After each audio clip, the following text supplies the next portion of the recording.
Welcome to the first episode of a series that I have been wanting to create for a while now. I honestly feel like I have been in contemplation about the era that we are in and continuing to step into over the course of 2026. I feel like this has been living rent-free in my mind for a couple of years. And so I am just really buzzing. I'm really buzzing to be here talking about this because, I say this and I've received this reflection a lot from my clients actually, but I am like the random, weirdly optimistic person about the future a lot of the time. Like Aquarius rules my second house of earned income and self-worth and values. And so I feel like I've always been really excited and curious about the ways that industries are adapting and industries are changing and being at the forefront of change. And I'm really excited. I honestly feel like I've been thinking about this for a couple of years now, and it's really exciting to just finally be sitting down to have a conversation about this at a time when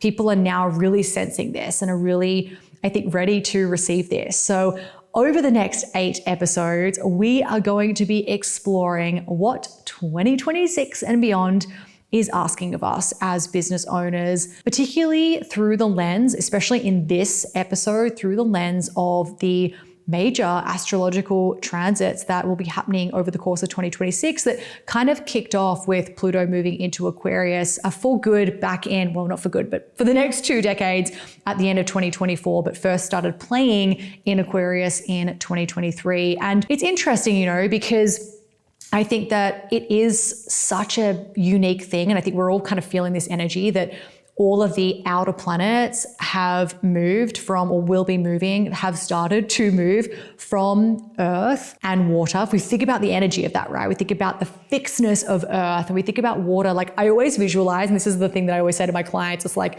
when you're in a plane and you are flying over the ocean and there are parts of the ocean that are clear and you can see, and then there's like parts of it that are like a little bit darker in color and a little bit like, like me as an Australian would call that like, that's some shark weather over there.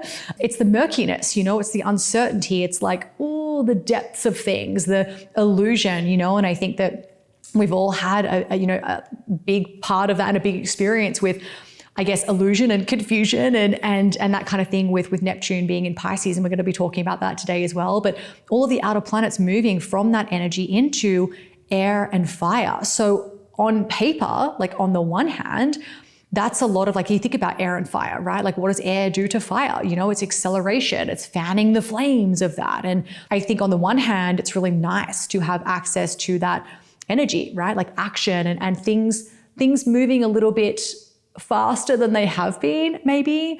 And yes, like there is, I think, a lot of that activation energy there. We can't have two outer planets moving into Aries and not have that, right? There is momentum. There is this real invitation to build and create and, all of those things. But I also really think, and we're going to be talking about this in today's episode, but also the next episode where I kind of translate these transits into 5 key business themes, which is episode 2. What I actually think that 2026 is asking of us is patience and discernment. Like, yes, Aries energy and fire energy is like doing and taking action and starting things. But I've been saying a lot to clients that I think your no is more powerful than your yes at the moment. And I think that there is going to be this real need to come back to the body.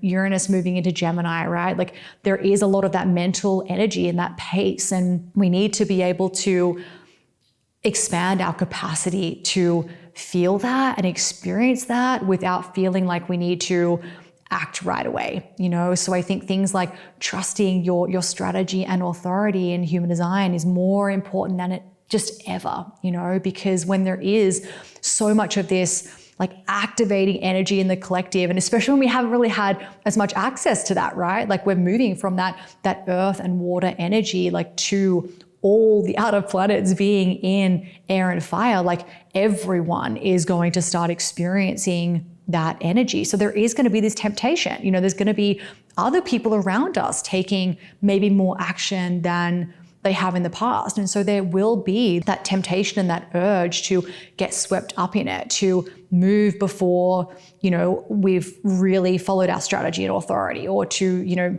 move from illusion instead of clarity, and, not bringing that level of like discernment to things, and to live a little bit in your head and this is classic Aries, to react instead of to respond. And I think that the people who are going to really navigate this year well are not the ones who are going to be moving the fastest. I really feel like it'll be the ones who are able to stay grounded while everything around them is accelerating, right? But they are able to access that discernment, and they're holding that fire without burning out. They're processing the information without letting that kind of like dictate all of their action. They're able to kind of like take that from their mind and really like bring it back into their body. And that's what this series is really about. It's about helping you understand this landscape so that you can move through it with more discernment,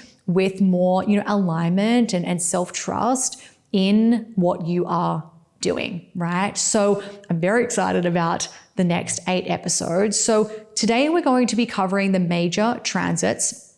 Episode 2 is where I'm going to kind of take what we're talking about today, and we're going to, kind of ground that into, okay, what does this mean for online business? What are the 5 key themes that I have been contemplating literally for a couple of years? What have I been contemplating, and how did I start shifting things in my business? Like, I made a lot of moves and decisions at the end of 2024 to prepare me for this economy. So there's already a lot of some lived experience that I can share as part of that as well. Then the next 5 episodes will be by human design energy type, which I'm so excited about. I'll be doing a 2026 forecast by energy type. And so you can listen, you can listen to multiple if you want to, but you'll just be listening to the one that is your energy type. And then the 8th episode will be a bit of a wrap up of this experience. But today we are going to be covering the major transits, and I really think this is important. Even if you're not super into astrology, you don't have to be an expert, by the way, but I really feel like understanding that foundation and understanding what's actually shifting, because when outer planets move, it's shifting things in a really big way. It's really important that you're aware of that, because that is going to influence everything that we're doing, right? And before we get stuck into the landscape of 2026 and get stuck into the transits, I did want to just mention that I know that these kinds of conversations can feel really uncomfortable. I joined a mastermind a number of years ago with my mentor, Natalie McNeil, who I'm still working with today. And the first trip that we did, the first mastermind experience that I had, was on the Virgin Voyages cruise. Some of you who have been around for a while may remember that. It was at the very beginning of 2023. And I remember we had a session that was specifically about the future, and it was about AI and moving into a tech-driven landscape and all the ways that business is going to change. And Natalie is such a phenomenal futurist. Her ideas and I was just sitting there going wow, this is crazy, but also holy shit. There was so much fear and scarcity and oh my gosh, should I just quit now? What is going to happen to the coaching industry? I really struggled to receive that. I would say that took me a number of months. I basically avoided it. I was I'm just going to stick my head in the sand and I'm not really going to deal with this. And it was a lot. I found it really, really overwhelming. But at the same time, I'm very grateful for being in a space where that is just part of the conversation. And it was part of how do we step into our visionary leadership? How do we embody these changes? What does this mean? Let's get practical about this. What does this mean for our industry? What does this mean for the way that we sell, the way that we create, the way that we position things? I'm really grateful for that, because that planted the seed. And even though it was incredibly scary at the time, I have made a lot of decisions in my business over the past couple of years to really prepare me for this shift. But I also really know that this can feel really overwhelming. And so if you're arriving in this conversation, like feeling like I know change is afoot and I'm kind of scared shitless about that, and I'm feeling really scared, and I'm feeling really overwhelmed, and I don't know what this means for my work. And, we are in, we just left the year of the snake, and, a 9 year, and we're moving into a 1 year. Like if you're at the point where things are still really closing off for you and you're not sure what the future, none of us really know what the future holds, but if you're really feeling it and you're feeling the feels, I just wanted to let you know that I see you, and I get it. I really stuck my head in the sand for a number of months after, I guess, being exposed to this for the first time. And so, I just wanted to reflect that back to you. As I said, I'm really optimistic about the future. I really feel like this is the most optimistic I've ever been about my industry, about the future. And so I really would love to impart that, and bring this conversation and bring optimism to this conversation. I can't not, as a Sagittarius moon, but also like really bring the practical too, like the Capricorn rising in me. And that's really next episode. I think that if there's one episode that you listen to out of any episode this year, like I'm going to toot my own horn and say, please listen to that, because these 5 themes are things it's not just something that have been thinking about now. It's been something I've been thinking about over a number of years and have actually started doing in my business. And I think it's going to be really important. But I want to share some of my optimism and also some of the like grounded, very practical ways that I am working with this as well. So just wanted to share that.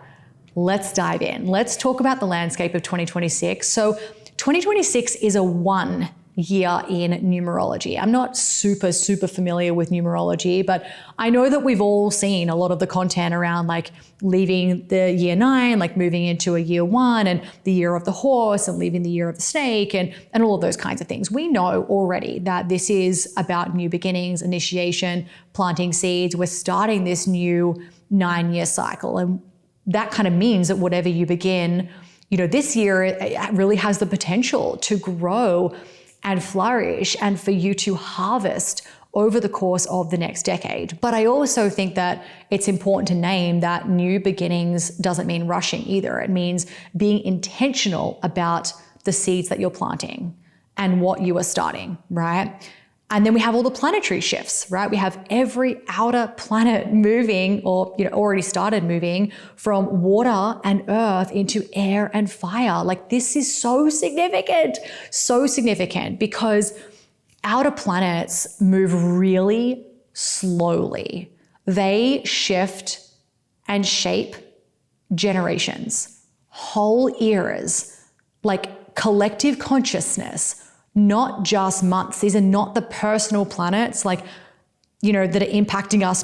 Obviously all of these impact us personally, but these are generational. They're called generational planets, outer planets, right? Pluto's orbit is 248 years. It's spending 2 decades in Aquarius, right? Neptune's is 165 years. Uranus is 84 years. Saturn is almost 30 years, right? And every single one of these planets are shifting in a relatively short window. So this is signaling in a major way, like a really huge collective turning point. And this kind of feels similar to, even though it's not the same signs and it's not the same like exact transits, it feels really similar to the energy of 2020. I don't know if you feel that. Do you feel that? I feel that. I just think when you're on the precipice of, you just know that something is happening, and 2020 astrology was really like, there was some pretty significant like planetary alignments. There was a heavy focus on Capricorn, right? We had Jupiter, Saturn, and Pluto all kind of converging there. And that really signifies, especially because Pluto's, influencing there, like deep societal transformation, power shifts there, uncovering a lot of hidden issues like the pandemic's, emergence and what happened there. But that year also featured a lot of like extra, eclipses. We had Venus and Mars retrogrades. Like Venus retrogrades don't happen every single year as well. And we're at the start of like the new like Jupiter Saturn cycle in Aquarius, by that year's end. And, there was really this like starting to make a shift from earth to air signs as well. And just signaling this like focus on collective consciousness, on technology. Look at what happened in the pandemic, of work from home and different ways of doing things and everyone on Zoom. And there was a lot that happened from like a humanitarian perspective. In Chinese astrology, 2020 was the year of like the metal rat, like kicking off a new cycle as well. Like I don't know a huge amount about that, but when I was doing like my reflection and research about this, I was like, it feels kind of similar to 2020. But the difference is that in 2020, this was really about dissolution, like things really fell apart. I mean, I know that we all, kind of experienced that, right? To some extent, we were forced to really let go and a lot changed. Whereas 2026 is change, but it's creation. 2026 is creation, birthing energy. We're being asked to build, right? But building requires a really solid foundation and a regulated nervous system. If Neptune in Pisces and Saturn in Pisces taught us anything, it is we need nice structures and we need a regulated nervous system, and even like Uranus in Taurus too. Anyway, I digress. We're going to go into all the transits anyway, but I really think that, it feels similar, and I think that this is, because this is intense creation and new beginnings energy, I think discernment about what's actually worth building is really important. So I want to summarize like what we're kind of collectively moving away from and moving towards, and then we're going to explore each of the transits in depth. So this episode is likely going to be a little bit longer, but firstly, what we are collectively moving away from. So I think one of the big things is we're moving away from climbing mountains that we don't actually care about. I think we're moving away from information and knowledge as the primary currency. I think we're moving away from hierarchy and this like guru at the top, who decides all things in an industry model. I think a big thing that I was talking about recently is Jenna Kutcher and Amy Porterfield's decisions in, the same week. And I've seen them write content about this, how they became like the talk of the town, and they really did. And I think that is, again, something like where we're really so hyper-focused on what one person is doing. Amy Porterfield closing Digital Course Academy, and Jenna Kutcher like stopping her podcast, and those announcements happening, and that just influencing so many different decisions and so much content of like, oh, courses are dead and all these kinds of things. Like that is the exact thing that I think that we're letting go of. I think that we're moving away from individual achievement and competition as a measure of success. I think that we are going to redefine what success is. I think that is going to be a really big thing. I think that we're moving away from structures that are requiring you to sacrifice yourself to maintain those structures. I think we're letting go of outsourcing power and discernment to external authorities. I think that we're letting go of cookie cutter, one size fits all approaches. I was talking about this with clients that I think that even this whole, like when you're selling a course, like that everyone goes through it in the same way, that's a huge area of change for us, a huge area that we've started shifting with our like custom pathways through constantly converting by design and really changing the way that we deliver things and we communicate. Like this is not about completing all the modules. That's actually not what this is about at all. And that's actually a sign that you're probably not getting the results that you want, right? Like we want to make sure that you're completing what matters for you and what's relevant for you. And I think that this has to be the way that everyone approaches things. And then in terms of what we're moving into, I think that we're moving into something that's more values-led, values-led dedication to what is really important to us. And I actually ran a bonus call for our current CCBD cohort all on partnerships and collaborations. And one of the things that was reflected back to us was just they love the structure of how we've done our partner program. And it's not your traditional like affiliate thing where you like get this link and that's it. It really is a proper community and collaboration and we've created a partner mastermind alongside this. And anyway, I'm not going to go into it in a huge amount of detail, but that was the reflection back to me. And I shared, I think this is like an example of where how we do things really has to come from our values. We're really being asked to think about that more deeply, but is what I'm doing a reflection of that? I think as we move into more relational ways of doing things, which is one of the 5 business themes I'll be talking about in the next episode. I think that the relational way of doing things will start at the first, our Instagram page or our first look, when someone comes into our email list, We want people to experience our heart and our values as quick as possible. I think that embodiment is what we're moving into, and who you are being currency, right? Who you are being more important than what you sell. I think shared vision and mutual contribution, distributed like leadership, is going to be something we're moving towards. Relational success, interdependence, structures that actually support the life you want to live, self-trust and inner authority, I think are all going to be things we're moving towards. Personalization, curation, curiosity, Uranus and Gemini. I think truth over performance is going to be really big as well.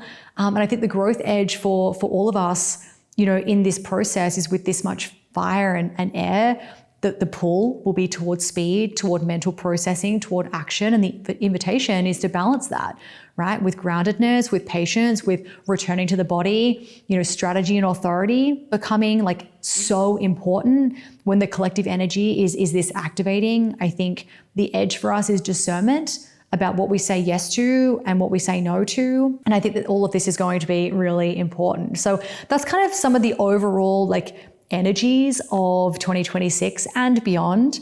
And as I said, we're going to have a conversation about the 5 really key areas that I think that are just going to be so important for us as entrepreneurs and online business owners. So that's going to be in episode 2. But let's get stuck into the individual transits, starting with Neptune in Aries on January 26th. Neptune moved into Aries until 2039. So it's a long 12-year transit, right? Now, we've been in Neptune in Pisces from 2011. I did record a separate episode about that a few episodes ago. So go and have a listen to that if you haven't already, because this is like one of the most significant astrological shifts in our lifetime. It's really big. And Neptune in Pisces happened between 2011 and now. And Neptune hung out in its home sign for that, 15-ish years. So we have Neptune, which is, spirituality and dreams and imagination and illusion and all things that are mystical, So Neptune rules areas like, our psychic abilities, our inspiration, also like compassion as well. And then we have Pisces, right? Deep empathy, spirituality, imagination, right? This is the final sign of the zodiac, right? It's symbolized by the 2 fish swimming in opposite directions. And that's representing this pull, right? The push-pull between what is fantasy, what is, dreams and illusion, and what is reality, right? So, and just really quickly, in astrology, the difference between, we're going through the planetary shifts. So in astrology, planets are the energy and the motivation. They're like the actors, right?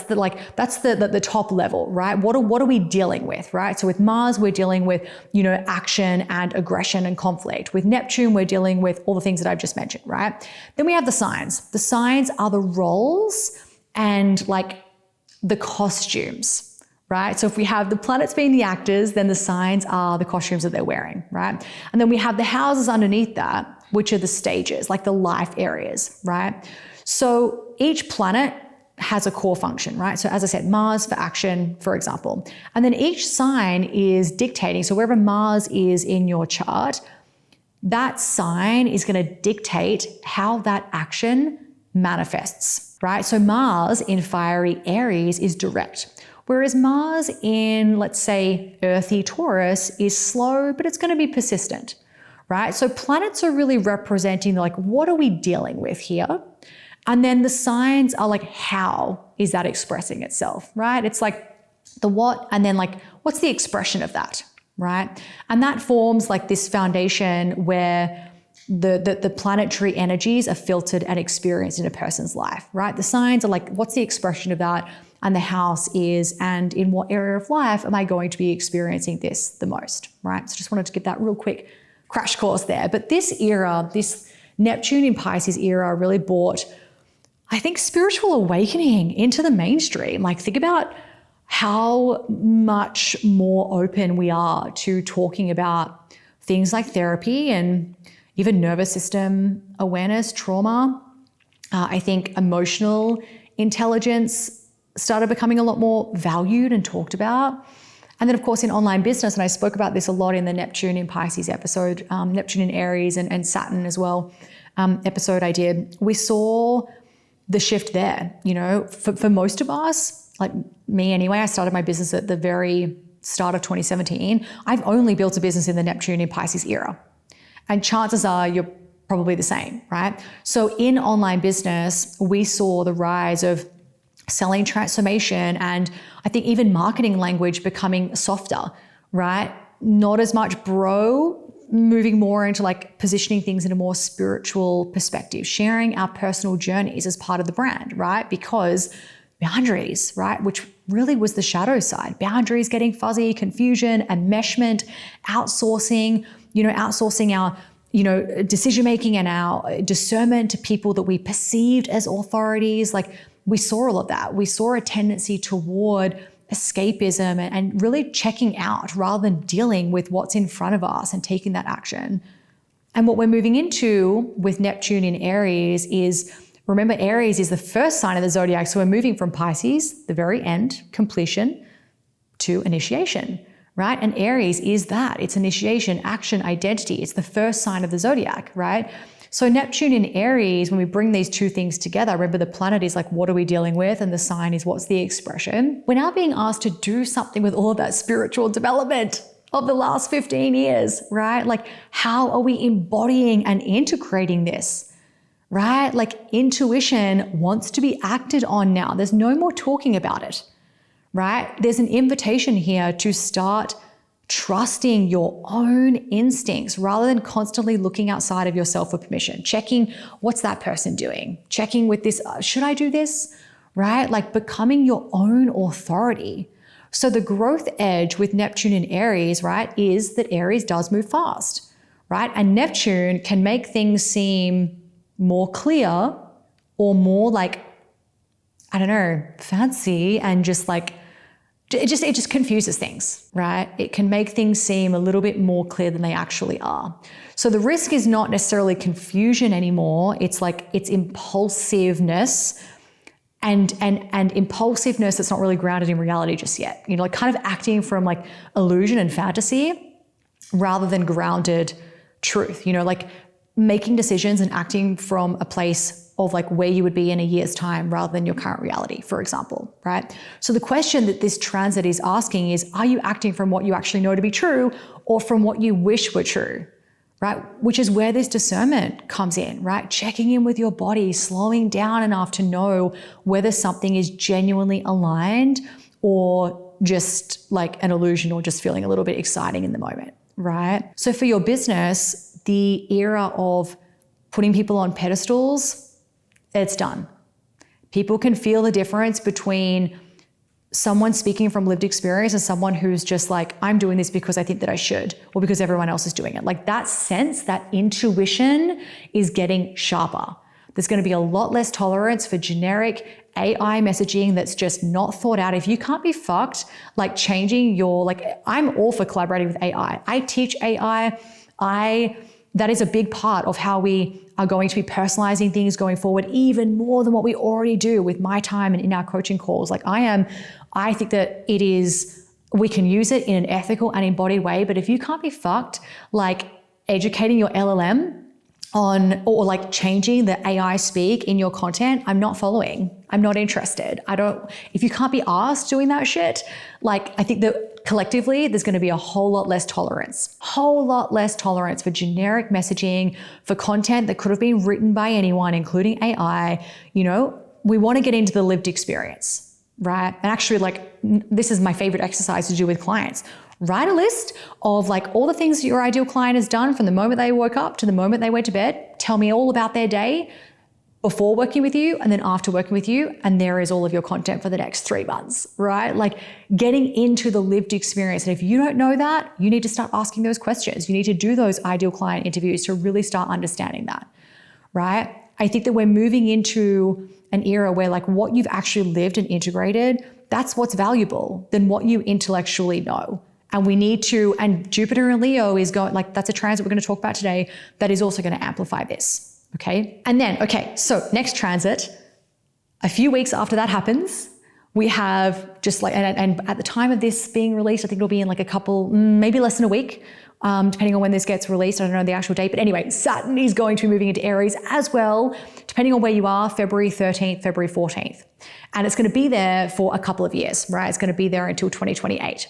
And so again, where we've had Saturn in Pisces. Remember, we've got the what, and then what's the expression of that? So we have Saturn, which is structure and discipline and responsibility. It's the daddy of the zodiac. It's like, where are you like not persisting? Where are you not like getting after it? Where are you not having like, where are you not bringing maturity to this process? And in Pisces, this is boundless, formless, it's our intuition, it's illusion, all those things. Saturn has been teaching us how to hold containers when everything's feeling a little bit fluid, right? So since 2023, look at how many people have experienced burnout, questioned their offers, created too many offers. There's no structure or container around that. They felt their nervous systems reaching capacity. They've realized they've been over delivering. And this transit really exposed that. It really exposed where we'd built businesses on over giving, where boundaries weren't clear, where like softness without structure that's not healthy. And so what we're entering into with Saturn in Aries is, the maturation of will, right? Like Aries wants to act, wants to initiate, doesn't give a fuck about the plan, right? Wants to move. Saturn says, I'm going to daddy you here, right? Like Saturn says, like, let's be disciplined about it. Like take responsibility for what it is that you are creating, right? It's not about more action. It's about discerning action. My mentor, Natalie, in a session we had a couple of weeks ago, she was saying, what did she say? It's about fewer, clearer moves. And I was like, that feels so Saturn moving into Aries. Fewer, clearer moves. Learning to sustain momentum through consistency, dedication, rather than just burning hot and then crashing, right? Creating structures that support your freedom instead of it feeling restrictive, right? But the growth edge with Saturn in Aries is impatience. Like the shadow is impatience. It's like, I didn't get recognized and this didn't work right away, so I'm going to quit. Right? It's reactivity. It's burnout from being undisciplined. Okay. So there is going to be this pull towards just do it energy. And we want to have courage, right? This era is definitely about courage and trusting ourselves, but we want to make sure that we're not doing that at the expense of discernment, right? We don't want to be doing that at the expense of like our body. Okay. And Saturn in Aries is asking, what are you actually willing to take responsibility for creating, not just for now, but over the long term? Right? Like this is a 1 year, right? In numerology, this is about planting seeds. Okay. And also I think what is equally important as part of this conversation is like, what are you willing to not take on? This is what I've been saying to clients a lot over the past few months. It's like your no is probably more powerful than your yes right now, right? Like what gets a clear no for your business? What do you need to let go of? Like that is whenever anything is moving out of Pisces, even if it's one of the personal planets, right? Even the sun, right? Like we're about to actually move into Pisces season, right? Like that season is a time to look at like the unseen and to let go of like, what doesn't need to be there? What are the beliefs that I no longer need to take with me? What are the offers and just ways of doing things, my habits that I need to get out of this. I've been autonomous. I need to let go of this, right? I also feel like what we'll see with this will be like the end of overcomplicated business models. I think we're going to go back to things being so much more simple, right? I also think we're going to reestablish our connection with courage, right? Like that inner child courage, like when you're young, you're just like jumping off fucking sofas and stuff, like courage, like we lose as we get older. I think we'll see a bit of that too. And yeah, I really think we'll be letting go of things that aren't our zone of genius. We'll really be looking at like, what is the thing that only I could create, right? And that's Uranus in Gemini too, right? And I think like recognizing that like Saturn is really healthy, like that I'm Saturn ruled, I'm a Capricorn rising, like structure is healthy, right? But it is like doing it in a way that makes sense for us, like we can't just have freedom from responsibility. Like real sovereignty and freedom is not without responsibility or structure, but it's chosen consciously, okay? And then what is happening just after Saturn moves into Aries is we have Saturn conjunct Neptune at 0 degrees of Aries. What the fuck? This is so cool. This is like a one-time, like, this is like such a unique event, right? Such a unique event. And I just think it's so cool because not only does Saturn and Neptune not come together very often, it's like almost every 40 years. It is also like the fact that it's happening, like the last time this happened was back in like the late 1980s. And that did not happen in Aries though, right? Like it happening at 0 degrees of Aries, the first degree of the whole zodiac wheel. I spoke about this in the episode that I did a few weeks ago. This has not occurred in at least 6,000 years. Some people say even 9,000 years, right? Like BC, right? So this 0 point of Aries is where creation begins. It's like literally the birth point, the ignition point. So what happens when Saturn and Neptune meet is like, the question becomes like, what's real and what's been illusion? You know, Saturn is now giving form to Neptune's vision, you know, like, and this is helping us build dreams into something tangible. You know, Neptune is dissolving what Saturn can't sustain. And so anything that's held together by illusion and just something that isn't real rather than integrity and truth is going to start to fall apart. And this is where dreams are either going to become like the structures and like the 1 year, right? Like it's either going to be the thing that we're harvesting in 10 years time or like over the course of the next decade, or it's going to dissolve. You know, and that's what happened when they last came together too. Like even when this happened in the 1980s, when Saturn and Neptune came together, like they met actually in Capricorn, right? Which is structures and hierarchy and tradition, you know, and governments and all those kinds of things. Like that was when like the Berlin Wall fell, right? And I spoke about this a lot more in the previous episodes that I did, about this, but structures that had been held together, you know, by collective belief rather than actual substance collapse really quickly. And so when this energy lands at 0 degrees Aries in the sign of identity and leadership, there's no going back, right? And I've been saying this a lot to clients too, that if you are finding yourself doing things in an autonomous way this year, like we're not doing it right? Like all of these transits, and we're going to talk about more of them in a moment, like we need to, if for us to be co-creating something new, we have to get out of autonomy. We have to get curious. We have to spend time in contemplation and engaging with our curiosities, like Uranus in Gemini, Jupiter in Leo. Like we have to start exploring new ways of doing things, right? And so that's really important. But for your business, these two coming together, right? Integrity is so important. What you're building has to be real. Like what is not aligned is just not going to survive this transit, which I actually think is amazing because what you're creating from is really going to shape what you create. And if you're building from fear and old patterns and autonomy, right, like it's going to show up, right? But if you're building from clarity and self-trust, like that's what you start building. And it's not all going to be perfect right away, but we have to, I think, really spend some time in contemplation about this every single day, right? And this is why the inner work is not separate from business strategy, right? Like this is the by design methodology, strategy, design, embodiment. Like we have to do the nervous system work as part of this too, which I'm going to talk about a lot more in the next episode as well. Okay, let's move on to the next transit, which I am also very excited about. This is moving into my 6th house of day-to-day work. And I feel this, like I am so fucking ready to like innovate the way that we've already been doing this over the past like 12 to 18 months, but I am so ready to like be a leader and a pioneer in this. Oh, I'm so excited. But Uranus is moving into Gemini.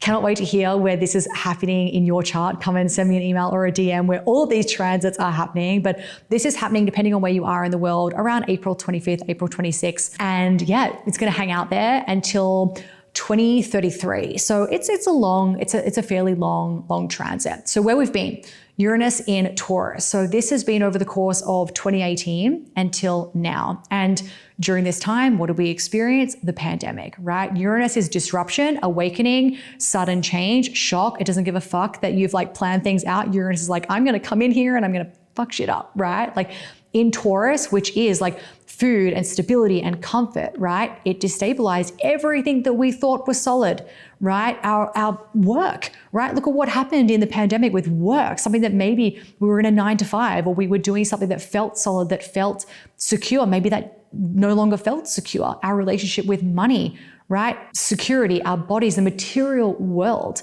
This transit taught us that stability cannot be outsourced to institutions or external systems. True security has to be cultivated internally. And we all got a big slap in the face around that when we had to spend all this time in our houses, right? Like, how do we create security for ourselves and in our lives, right?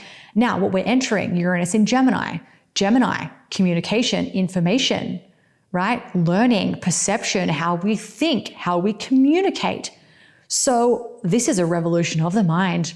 This is a revolution of how we do everything in our business. This is a revolution of technology. This is mental frameworks that we inherited, stories about how things work, narratives about how we should be running our business or doing things, all of that, all getting questioned, all getting disrupted. This transit is going to reward curiosity and intellectual flexibility. It is challenging rigid thinking and certainty that's not willing to evolve. Like, if you are not willing to evolve, if you are not willing to get fucking curious about what you are doing, like, you will likely be left behind. I'm an optimist. Like, I am so excited about where we're going. And so I don't say that to create fear at all, but I say it to encourage you and to invite you and to challenge you into leadership and just like courage, right? Because this is the growth edge. The growth edge with Uranus in Gemini is curiosity, but it's also like the shadow of this is like fragmentation, overstimulation, dysregulation. The nervous system struggling to keep up with how fast information moves. Remember, I said everything's moving into air and fire. Like, if you're living from the mind and you're not moving things into your body, into your strategy and authority, if you're giving into this temptation to live entirely in the mind and disconnect from that, to mistake having access to information for actually understanding something, to confuse like speed with like wisdom and integration, like, this is going to show up. And so the invitation is to, yes, get curious, yes, think freely, yes, to challenge your ideas and perceptions, but don't like get caught up in that, right? Like, stay curious, but also stay grounded. Let your insight move through the body. Don't react. Don't give into all that Aries energy of like, oh, I'm changing my mind on this thing and I'm going to go and do that thing right now. Make sure you're following your strategy and your authority as well, right? But for your business, and again, we're going to talk about this in the next episode. I'm so flippin' excited. This is a revolution in how we create, in how we teach, in how we deliver our courses. No more cookie cutter approaches that lack personalization.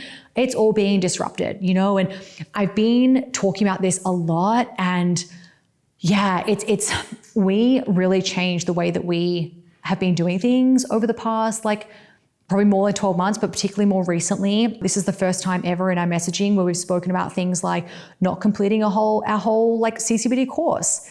Who says that? Who sells a course and says, I actually don't want you to complete this whole thing, right? Like, we really spoke about like, we just want you to be focused on the thing that matters for you. But in the process, in our last cohort, we've had a 90% participation rate. So people coming to our calls throughout the whole cohort. Freaking amazing. Giving myself a pat on the back. So pumped about that. And I think the reason for that is like, I really, as I said, I've been contemplating all of these things for a couple of years. And I was like, this is not going to work anymore. Like, the idea, I mean, when you think about it, it's logical. Like, the idea that you would go through everything in the exact same way as someone else, like, that actually really doesn't make much sense, does it? Right? Like, we're all different. We're all in different experiences, right? So cookie cutter approaches that lack personalization, all of that is going to be disrupted. The conversation, I think, as well about courses being dead. You know, I saw a lot of that content when Amy Porterfield announced that she's closing Digital Course Academy and all of that. Like, that was a lot of the conversation that was happening. I don't think it's a case of like throwing the baby out with the bathwater, right? Like, courses are not dead, but that like one size fits all, like we all do it the same way, like that model I do think is changing, and I do think is dying a little bit, right? Like, not courses themselves, but the future is personalization, it's curation, it's genuine curiosity about how things can look different. And so the question that this era is asking is, what can you create that nobody else can? Like, what emerges from your specific lived experience, your perspective, your design, your uniqueness that nobody else can deliver, that AI can't deliver? Right? I think that your nervous system capacity matters more than ever. If you're not regulated, you will be swept up in the chaos rather than being able to discern what is actually relevant. Okay, let's have a conversation about the next transit, which is Jupiter entering Leo. So depending on where you are in the world, on June 29th, 30th, Jupiter will be in Leo, transiting into Leo until July 2027. So it's going to be there for a little bit over a year. So the energy of this, like Jupiter, is expansion, it's growth, it's optimism, it's opportunity. Everyone always loves to know where Jupiter is in their chart because it is, the good fortune planet, but it is expanding everything that it touches. So yes, Leo is creativity, self-expression, the heart, leadership, being seen, right? But it's also expanding where that is not in its healthy expression as well, right? So it's going to expand the heart and the voice and the courage to be visible and heart-led leadership and confidence and optimism and all of those good things, generosity, hope, all of that is amplified. But at the same time, Leo in its shadow is also like a fear of being seen. It's also like wanting to be seen and wanting to be visible from a place of like being validated or feeling chosen. So it's really going to amplify both of those things. So it's something that we really want to keep in mind. And in July 2026, Jupiter is going to be forming really major aspects to Neptune, Saturn, Uranus, and Pluto. So it's kind of acting as an activator for all of these other shifts. So July is going to be like a really big month, a really accelerated month. And so it's just something to be aware of. But the growth edge with Jupiter in Leo, this asks us to lead from truth. It's asking us to lead not from a place of like not from an egotistical perspective. It's not about like being validated and chosen in like the shadow expression, but it is about letting our light like serve something larger than personal validation. It's about people seeing us. It's about people seeing our hearts and what it is that matters to us, seeing our values, right? The shadow is visibility for the sake of visibility. This is something we're going to talk about in the next episode as well, is strategic visibility and what that actually looks like. But we're really wanting, I think what this will really release is like that needing to be seen to feel worthy, to feel seen, to feel recognized, to feel chosen, right? Because Leo, the expression of Leo is like being seen and sharing your truth, not because you want everyone to clap for you, right? Like that's not what it is about. And one of the things that I love about the way Stephen Forrest talks about Leo is he talks about this as people like knowing your heart, and that at the end of your life, you want people to know and recognize you, not because of your achievements, but because of what mattered to you. You want people to know that about yourself. You want people to know like what really drives you and what your values are and what you love to do as part of your like play and creativity. Like that is what I think we'll see happening. And again, I'll talk about this a little bit more, in the next episode, but I think that we'll see like a lot more interesting and innovative content. I think we'll all kind of let go of the algorithm a little bit more and let go of like all those vanity metrics, and we'll start to play and create in new ways. And so I think that's going to be really exciting.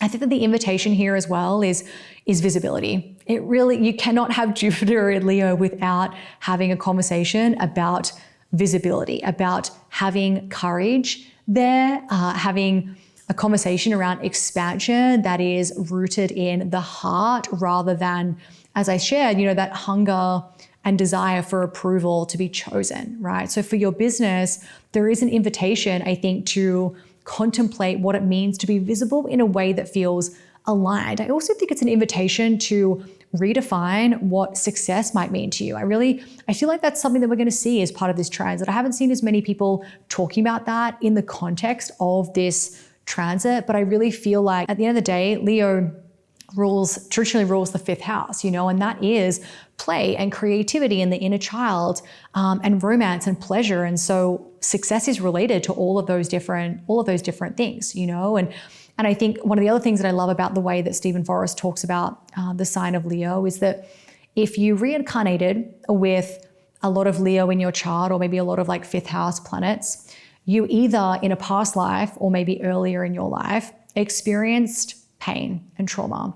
And so you reincarnated in this lifetime with a lot of Leo planets to heal that, to experience joy, to heal your heart, to have fun, and I think that that's what we're really wanting to bring into our work. And It's actually interesting, like when I had a call in the mastermind that I'm a part of a number of weeks ago, we were sharing, it was our first kickoff call for the year. And this is a space that I've been a part of for a number of years.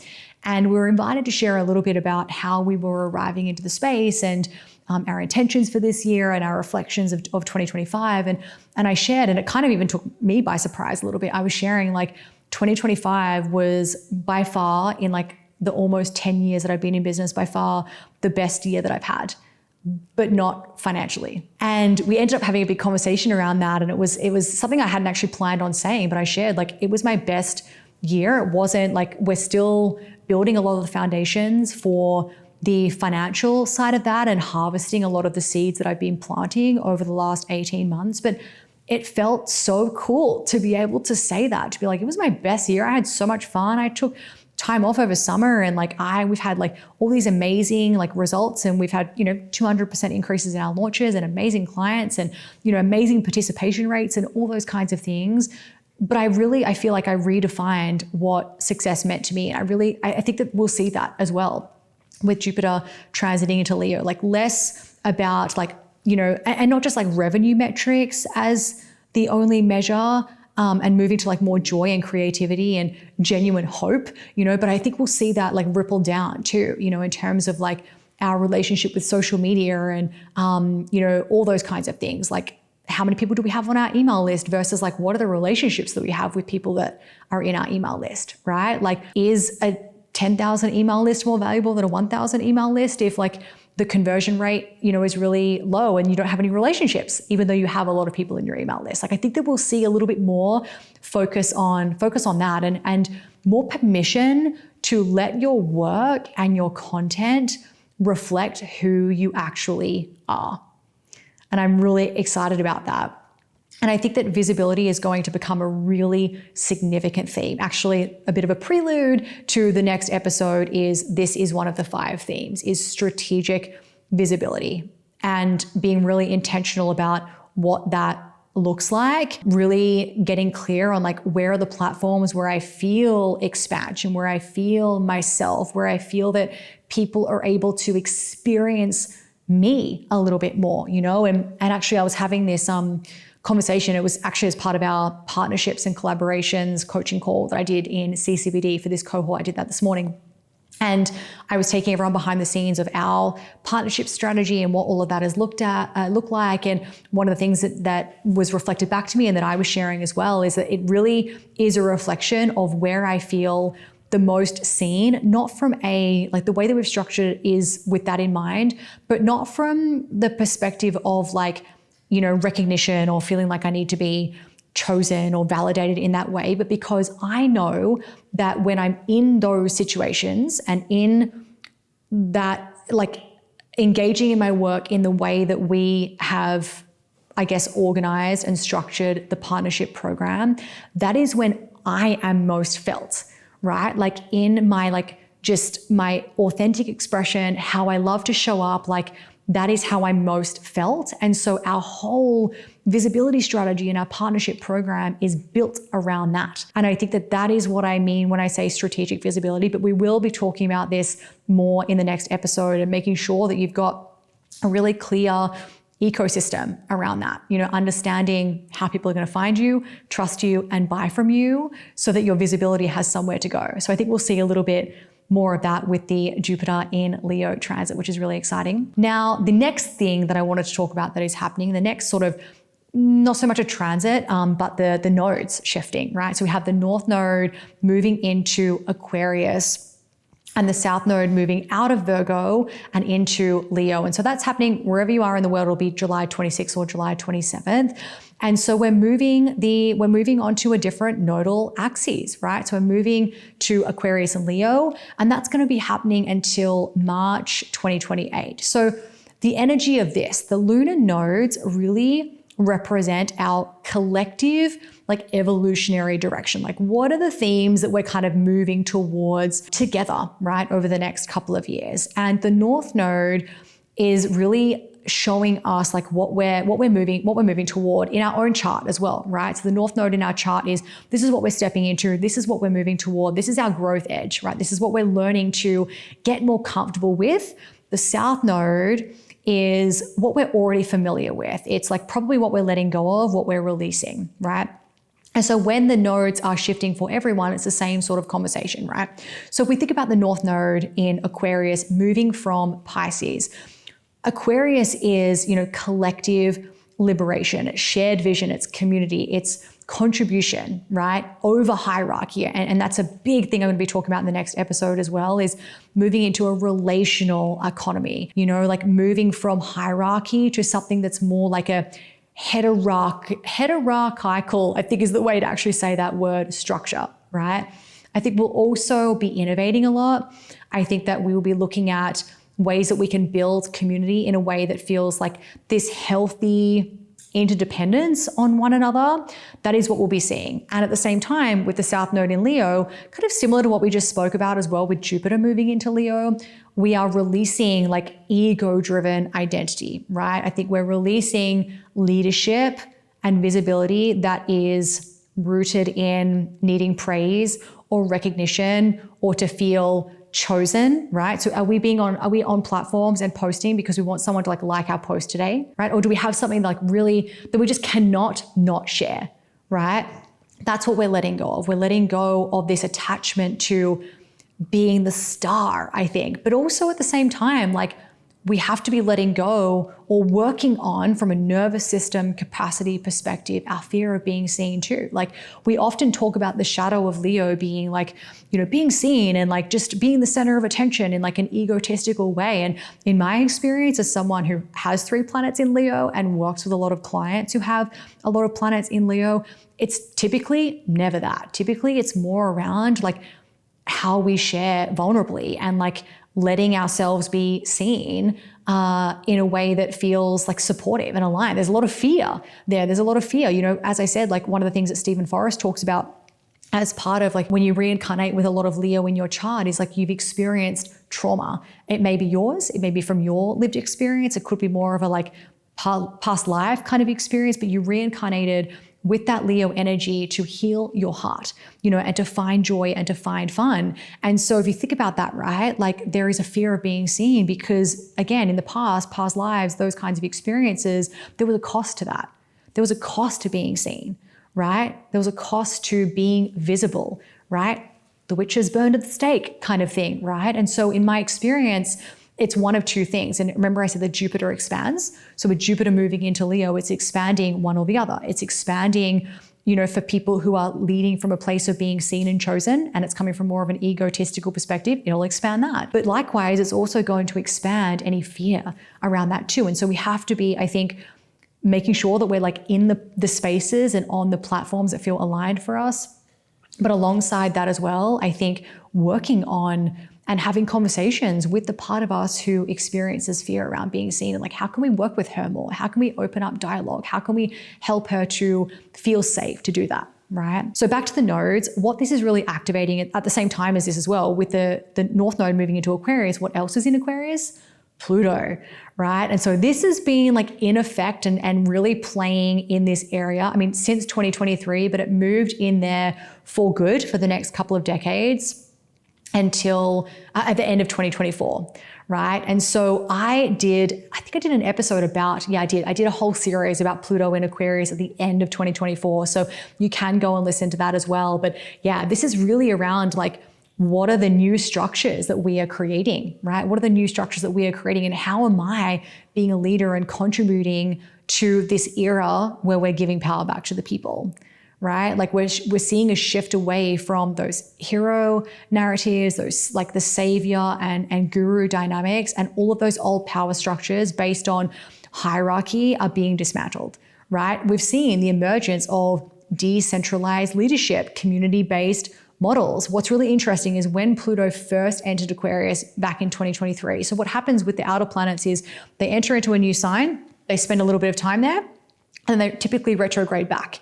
Right? So Uranus into Gemini, like we've already seen a bit of a preview of that last year in 2025, right? But when it moves in, it's going to be there for, a longer period of time. Same with Pluto in Aquarius. And what's interesting is when it first moved into Aquarius and started playing with that energy in 2023, that was the same month that ChatGPT exploded.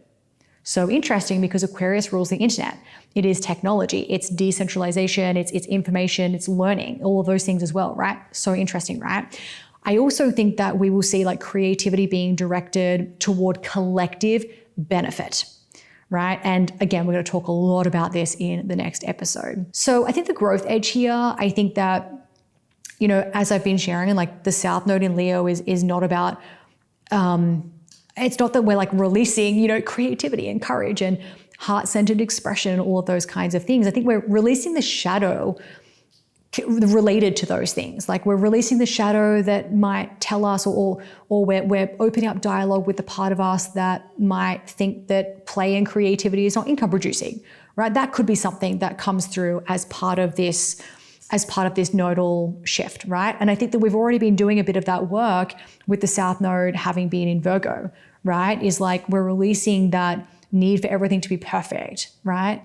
And so I think we'll see a little bit of that. Maybe we're also going to see more conversations with the part of us that are afraid of being seen and deciding to like let that go, and to have the courage to have the courage for people to see us and to experience our energy. Maybe also letting go of the part that feels like she needs recognition to feel worthy, you know, that makes everything about that individual validation, about being seen or chosen, right?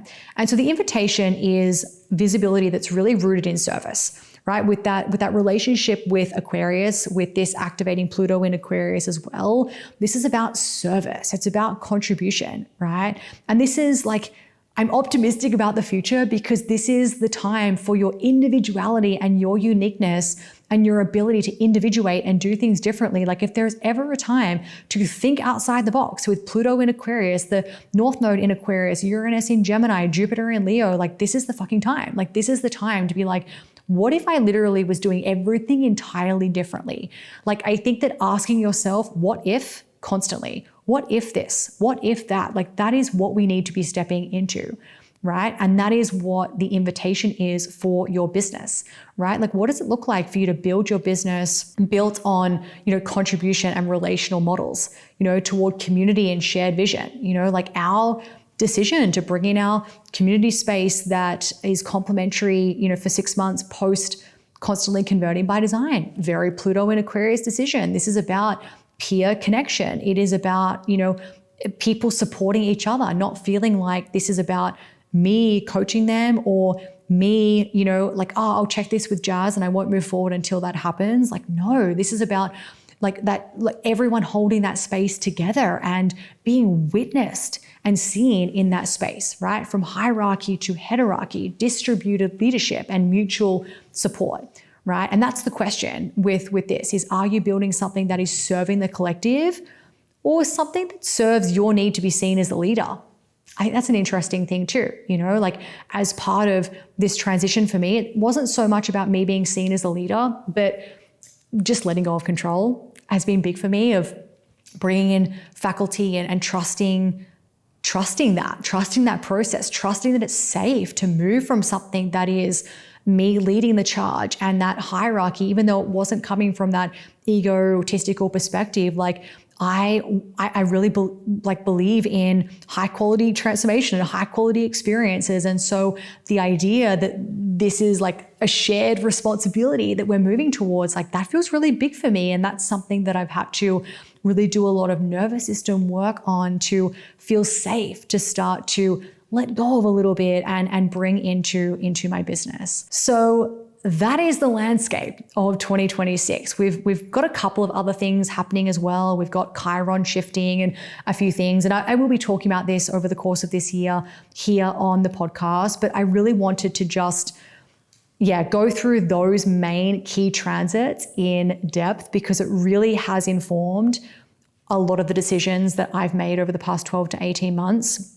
And also the 5 business themes that I think are really important that I'll be covering in the next episode. And I want to come back to where we started because I think it's the most important thing to hold on to as you are moving through this year.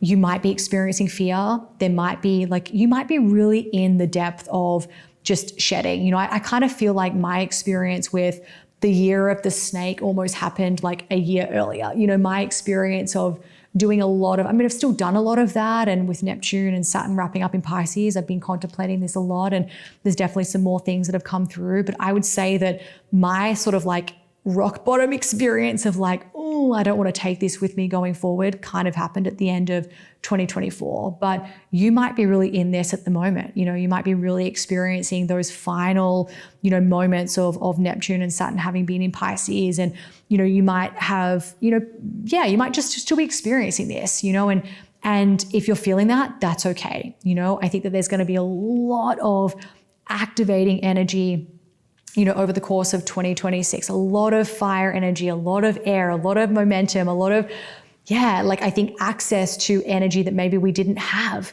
previously. I remember at the start of 2025, end of 2024, start of 2025, remember Mars was in retrograde for like a million years. It was just the most sluggish start to a year I think I've ever had. It's really different right now, right? So there's a lot of energy, there's a lot of momentum toward building and creating and being visible and taking action, which is exciting. But there's also this temptation to match that energy, to speed up, to live in your head, to say yes to everything that feels exciting, to move before you've actually checked in with yourself, before you've actually attuned to your inner experience, right? And actually the final episode of this series, episode 8, is going to be more of an embodiment, practice that I will be uploading to the podcast for you to really just take that going forward, that you can listen to as you start to feel a lot of this energy, right? You feel yourself, giving into the overwhelm and that experience, right? But I do genuinely believe that this year is asking the opposite of us. This year is asking for patience, for discernment, for, it's not about receiving less or anything like that, but it is about, as my mentor Natalie, shared with me and with our group, was like fewer, clearer moves, more patience, right? Like more returning to the body, more trust in your strategy and your authority. Because when the collective energy is this activating, the people who stay grounded are, I think, going to have a really enormous advantage. Like, yes, we want to innovate. Yes, we want to try new things. I think this is the year. This is the year to like scrap like your like 5-year plan, like it is going to look a little bit different. I think it's important to trial and error. I think it's important to try new things and get curious. But those that are grounded, I think will have a really enormous advantage, because stress and dysregulation distorts your perception. You don't see the world with your eyes, you see it with your brain. And if you are stressed, this impacts your brain, right? Your amygdala fires up, right? So it's really important that you are doing that nervous system work. And again, we're going to talk about this a lot in the next episode as well.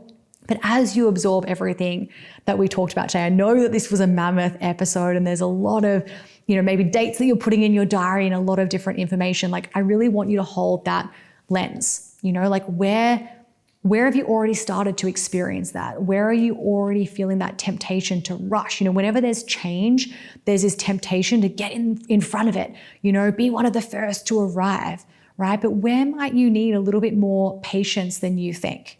What would it look like to let your body lead rather than just your mind? Okay. Now, in episode 2 of this series, we're going to translate all of these transits into 5 core business themes. If there is one episode that you listen to this year, make it this one, because I think that you can tell from all of these transit, a lot is changing. A lot is changing in online business. We've seen that already, we've seen that already over the past couple of years. I think that everyone can attest to maybe things that they were doing, especially if you've been in the industry for a while, if you've been, I've been in the industry for a decade. Like, I can definitely tell you that there are things that I used to do that don't work the same anymore. I do think that we're needing to innovate and shift the way that we are doing things. But if you're seeing a lot of that content, courses are dead and this thing and launching isn't working the way that it used to, like, really just take a lot of that with a grain of salt, because yes, that's true. Like, we're seeing that. We're seeing that the models that worked previously are shifting, but let's not throw the baby out with the bathwater, right? Like, we want to get curious. We don't want to get stuck in being autonomous and not getting curious. But I do think we want to make sure that we're still bringing that discernment, and patience and nervous system regulation to this process too. We don't want to keep doing things that are familiar, and we want to question whether the playbook that we've currently been utilizing still fits. We do need to get curious about what might need to evolve, but we also need to have patience with that. But episode 2 is really going to be about giving you this new lens for what this new era is actually asking, to help you see where your strategies might need to start shifting a little bit. Not because they were wrong, but because the landscape has changed. Like I said, all of these transits, the outer planets moving, shifts eras. It shifts things generationally. It shifts our collective consciousness, right? So it is important that if you want to, make sure that your business is aligned for that, and the way that you're creating and your offers and your messaging, I do think that it's a really important episode to listen to. Really, really important, right? Because it's going to be the translation of everything that we have covered today into what it actually means for how you run your business, okay? After that episode, we go energy type by energy type.